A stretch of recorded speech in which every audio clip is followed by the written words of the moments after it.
Nuclear power is the fourth largest source of electricity in India after thermal, hydroelectric and renewable sources of electricity. As of 2013, India has 21 nuclear reactors in operation in 7 nuclear power plants, having an installed capacity of 5,780 megawatts and producing a total of 30,292.91 gigawatt-hours of electricity, while 6 more reactors are under construction and are expected to generate an additional 4,300 megawatts. In October 2010, India drew up an ambitious plan to reach a nuclear power capacity of 63,000 megawatts in 2032, but after the 2011 Fukushima nuclear disaster in Japan, populations around proposed Indian NPP sites have launched protests, raising questions about atomic energy as a clean and safe alternative to fossil fuels.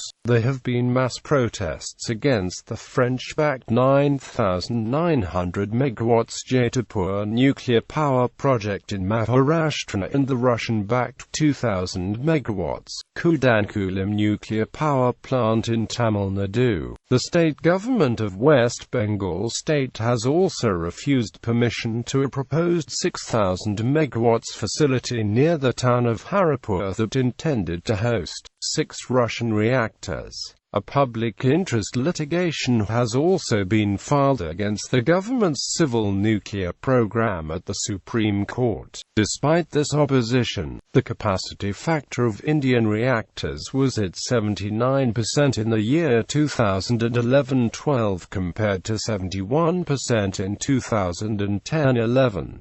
9 out of 20 Indian reactors recorded an unprecedented 97% capacity factor during 2011-12. With the imported uranium from France, the 220 megawatts Kakrapa 2 PHWR reactors recorded 99% capacity factor during 2011-12. The availability factor for the year 2011-12 was at 89%. India has been making advances in the field of thorium-based fuels, working to design and develop a prototype for an atomic reactor using thorium and low-enriched uranium, a key part of India's 3-stage nuclear power program. The country has also recently reinitiated its involvement in the LENR research activities, in addition to supporting work done in the fusion power area through the ITER initiative. History: India's and Asia's first nuclear reactor was the Apsara research reactor, designed and built in India, with assistance and fuel from the United Kingdom. Apsara reached criticality on August 4, 1956 and was inaugurated on January 20, 1957. A further research nuclear reactor and its first nuclear power plant were built with assistance from Canada. The 40 megawatts research reactor agreement was signed in 1956, and Cyrus achieved first criticality in 1960. This reactor was supplied to India on the assurance that it would not be used for military purposes, but without effective safeguards against such use. The agreement for India's first nuclear power plant at Rajasthan, RAP-1, was signed in 1963, followed by RAP-2 in 1966. These reactors contained rigid safeguards to ensure they would not be used for a military program. The 200 MWE RAP-1 reactor was based on the Candu reactor at Douglas Point and began operation in 1972. Due to technical problems, the reactor had to be downrated from 200 megawatts to 100 megawatts. The technical and design information were given free of charge by AECL to India. The United States and Canada terminated their assistance after the detonation of India's first nuclear explosion in 1974. Nuclear fuel reserves. India's domestic uranium reserves are small and the country is dependent on uranium imports to fuel its nuclear power industry. Since early 1990s, Russia has been a major supplier of nuclear fuel to India. Due to dwindling domestic uranium reserves, electricity generation from nuclear power in India declined by 12.83% from 2006 to 2008. Following a waiver from the Nuclear Suppliers Group in September 2008 which allowed it to commence international nuclear trade, India has signed bilateral deals on civilian nuclear energy technology cooperation with several other countries including France, the United States, the United Kingdom, Canada, and South Korea. India has also uranium supply agreements with Russia, Mongolia, Kazakhstan, Argentina, and Namibia. An Indian private company won uranium exploration contract in Niger. Since March 2011, large deposits of uranium has been discovered in the Tamil Nadu belt and in the Bhima Basin at Kogi in Karnataka by the Atomic Minerals Directorate for Exploration and Research of India. The Tamil Nadu belt uranium reserves promises to be one of the top 20 uranium reserves discovery of the world. So far 44,000 tons of natural uranium has been discovered in the belt, which is estimated to have 3 times that amount. The natural uranium deposits of the Bhima Basin has better grade of natural uranium ore, even though it is smaller than the Tamil Nadu belt. In recent years, India has shown increased interest in thorium fuels and fuel cycles because of large deposits of thorium in the form of monazite in beach sands as compared to very modest reserves of low-grade uranium.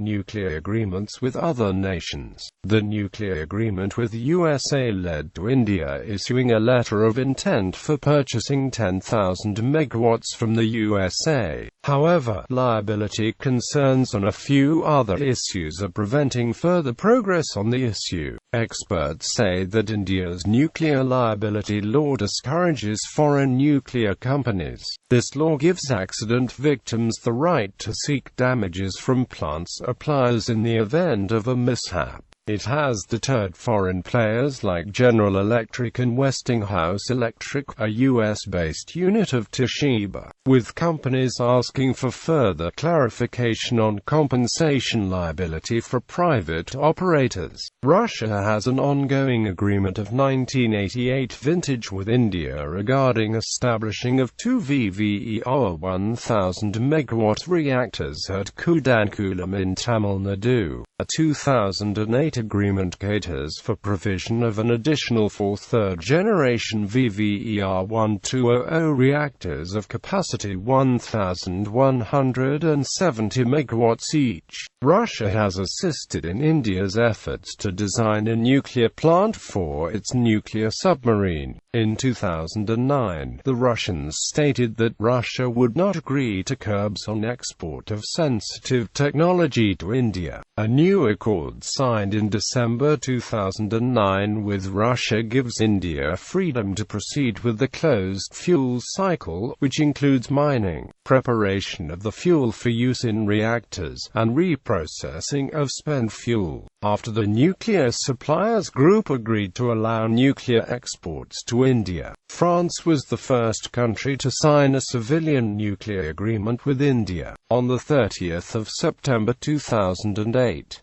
During the December 2010 visit of the French President Nicolas Sarkozy to India, framework agreements were signed for the setting up 2 third-generation EPR reactors of 1,650 megawatts each at Jaitapur, Maharashtra by the French company Areva. The deal caters for the first set of 2 of 6 planned reactors and the supply of nuclear fuel for 25 years. The contract and pricing is yet to be finalized. Construction is unlikely to start before 2014. 2014 because of regulatory issues and difficulty in sourcing major components from Japan due to India not being a signatory to the Nuclear Non-Proliferation Treaty. India and Mongolia signed a crucial civil nuclear agreement on 15 June 2009 for supply of uranium to India, during Prime Minister Manmohan Singh's visit to Mongolia, making it the fifth nation in the world to seal a civil nuclear pact with India. The MoU on development of cooperation in the field of peaceful uses of radioactive minerals and nuclear energy was signed by senior officials in the Department of Atomic Energy of the two countries.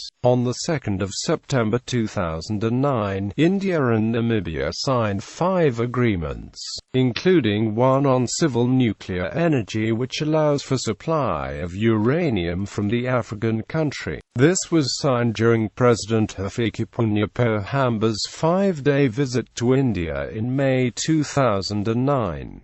Namibia is the 5th largest producer of uranium in the world. The Indo-Namibian Agreement in Peaceful Uses of Nuclear Energy allows for supply of uranium and setting up of nuclear reactors. On 14 October 2009, India and Argentina signed an agreement in New Delhi on civil nuclear cooperation and 9 other pacts to establish strategic partnership. According to official sources, the agreement was signed by Vivek Kaju, Secretary in the Ministry of External Affairs, and Argentine Foreign Minister Jorge Tolana, taking into consideration the respective capabilities and experience in the peaceful uses of nuclear energy. Both India and Argentina have agreed to encourage and support scientific, technical and commercial cooperation for mutual benefit in this field. The Prime Ministers of India and Canada signed a civil nuclear cooperation agreement in Toronto on 28 June 2010 which, when all steps are taken, will provide access for Canada's nuclear industry to India's expanding nuclear market and also fuel for India's reactors. Canada is one of the world's largest exporters of uranium, and Canada's heavy water nuclear technology is marketed abroad with CANDU-type units operating in India, Pakistan, Argentina, South Korea, Romania and China. On 6 November 2012, India and Canada finalized the 2010 nuclear export agreement, opening the way for Canada to begin uranium exports to India. On 16 April 2011, India and Kazakhstan signed an intergovernmental agreement for cooperation in peaceful uses of atomic energy that envisages a legal framework for supply of fuel, construction and operation of atomic power plants, exploration and joint mining of uranium, exchange of scientific and research information, reactor safety mechanisms and use of radiation technologies for healthcare. PM Manmohan Singh visited Astana where a deal was signed. After the talks, the Kazakh President Nazarbayev announced that his country would supply India with 2,100 tons of uranium and was ready to do more. India and Kazakhstan already have civil nuclear cooperation since January 2009, when Nuclear Power Corporation of India Limited and Kazakh nuclear company Kazatomprom signed an MoU during the visit of Nazarbayev to Delhi. Under the contract, Kazatomprom supplies uranium which is used by Indian reactors. South Korea became the latest country to sign a nuclear agreement with India after it got a waiver from the Nuclear Suppliers Group in 2008.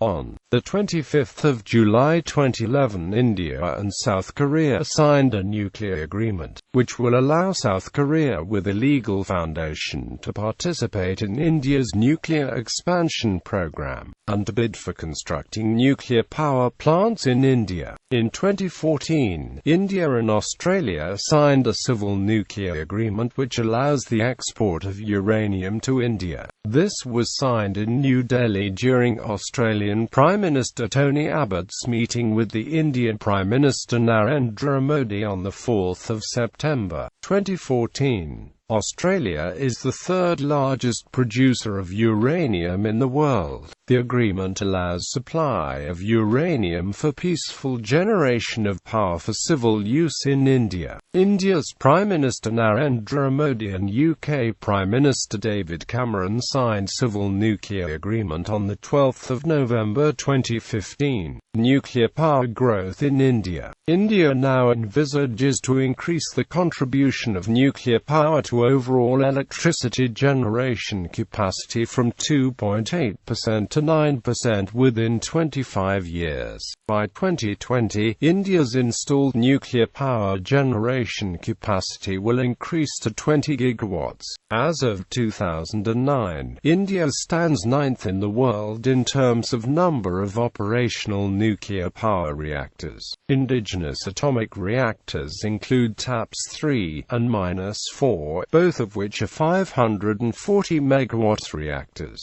India's $717 million fast breeder reactor. The Indian nuclear power industry is expected to undergo a significant expansion in the coming years, in part due to the passing of the U.S. India Civil Nuclear Agreement. This agreement will allow India to carry out trade of nuclear fuel and technologies with other countries and significantly enhance its power generation capacity. When the agreement goes through, India is expected to generate an additional 25,000 megawatts of nuclear power by 2020, bringing total estimated nuclear power generation to 45,000 megawatts. Risks related to nuclear power generation and prompted Indian legislators to enact the 2010 Nuclear Liability Act, which stipulates that nuclear suppliers, contractors and operators must bear financial responsibility in case of an accident. The legislation addresses key issues such as nuclear radiation and safety regulations, operational control and maintenance, management of nuclear power plants, compensation in the event of a radiation leak accident, disaster cleanup costs, operator responsibility and supplier liability. A nuclear accident like 2011 Fukushima Daiichi nuclear disaster would have dire economic consequences in heavily populated India,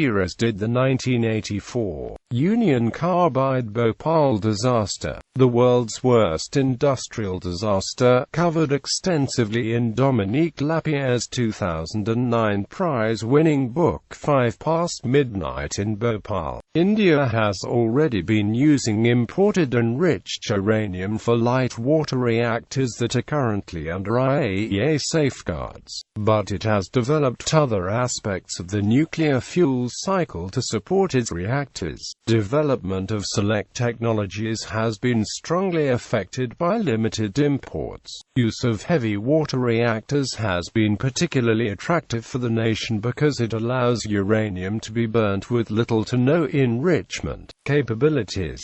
India has also done a great amount of work in the development of a thorium-centered fuel cycle. While uranium deposits in the nation are limited, there are much greater reserves of thorium, and it could provide hundreds of times the energy with the same mass of fuel. The fact that thorium can theoretically be utilized in heavy water reactors has tied the development of the two. A prototype reactor that would burn uranium-plutonium fuel while irradiating a thorium blanket is under construction at Kalpakkam by BHAVINI, another public sector enterprise like NPCIL. Uranium used for the weapons program has been separated from the power program, using uranium from indigenous reserves. This domestic reserve of 80,000 to 112,000 tons of uranium is large enough to supply all of India's commercial and military reactors, as well as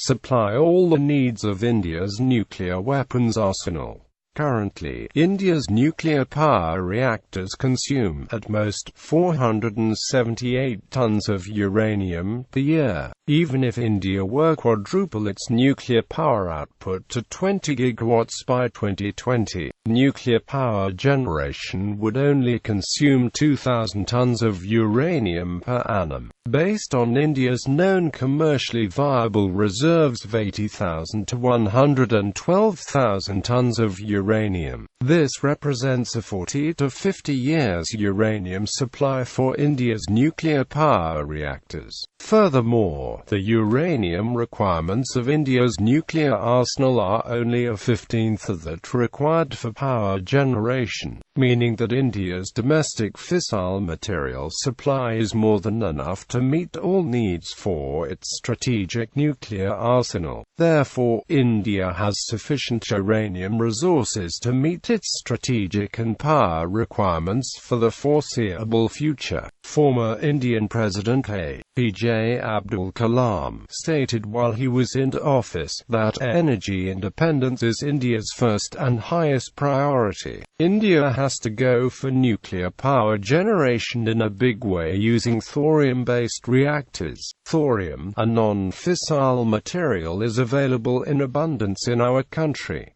India has vast thorium reserves and quite limited uranium reserves. The long-term goal of India's nuclear program has been to develop an advanced heavy water thorium cycle. The first stage of this employs the pressurized heavy water reactors fueled by natural uranium and light water reactors, which produce plutonium incidentally to the prime purpose of electricity generation. The second stage uses fast neutron reactors burning the plutonium with the blanket around the core having uranium as well as thorium, so that further plutonium is produced as well as U-233. The Atomic and Molecular Data Unit has identified almost 12 million tons of monazite resources. In Stage 3, advanced heavy water reactors would burn thorium-plutonium fuels in such a manner that breeds U-233, which can eventually be used as a self-sustaining fissile driver for a fleet of breeding AHWRs. An alternative Stage 3 is molten salt breeder reactors, which are believed to be another possible option for eventual large-scale deployment. On the 7th of June 2014, Kudankulam-1 became the single largest power-generating unit in India. Nuclear power plants. Currently, 21 nuclear power reactors have a total installed capacity of 5,780 megawatts. The projects under construction are. The planned projects are. Note, some sites may be abandoned if not found technically feasible due to strategic, geopolitical, international and domestic issues. The details of the nuclear power generation capacity in the country are given below. Anti-nuclear protests. Following the March 2011 Fukushima nuclear disaster in Japan, populations around proposed Indian NPP sites have launched protests that had found resonance around the country. There have been mass protests against the French-backed 9,900 megawatts Jaitapur nuclear power project in Maharashtra and the Russian-backed 2,000 megawatts Kudankulam nuclear power plant in Tamil Nadu. The government of West Bengal initially refused permission to a proposed 6,000 megawatts facility near the town of Haripur that intended to host 6 Russian reactors. But now it's possible for Bengal to have its first nuclear power plant at Haripur despite resistance. A public interest litigation has also been filed against the government's civil nuclear program at the Supreme Court. The bill specifically asks for the staying of all proposed nuclear power plants till satisfactory safety measures and cost-benefit analyses are completed by independent agencies. But the Supreme Court said it was not an expert in the nuclear field to issue a direction to the government on the nuclear liability issue.